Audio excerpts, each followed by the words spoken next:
I quit the California Department of Corrections 3 years ago after working for the department for 16 years, and pretty much because I saw corruption and all kinds of crazy stuff behind the walls. When they began to mix general population inmates with protective custody inmates, pretty much mixing enemies together to like other. Why do you think they're doing that?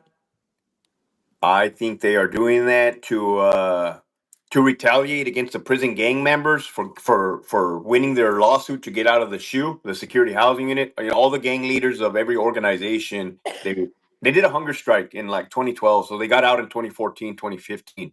I think this is the way to get back at them. You know, prison kind of is always and will always be violent. But before that, it was kind of a method to the madness. You know, it was kind of normal violence that comes with prison.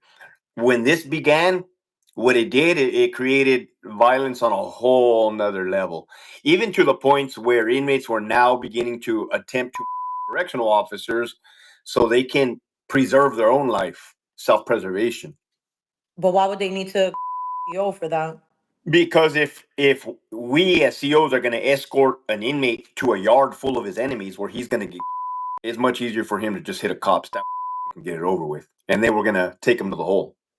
And then after the whole, he just gets moved somewhere else where his Yeah. enemies aren't. Oh, because if they get there and they don't want to fight, then they look like pussies, and then the gang disowns them. So they kind of have to take it out on you in a way so that that doesn't happen. Correct. I started in 2006, almost 20 years ago, at the age of 22. So my mindset was different. I had just gotten out of the military. I had just gotten back from a deployment to Iraq. So basically at the time I was more looking to like be in law enforcement and kind of just earn a pension.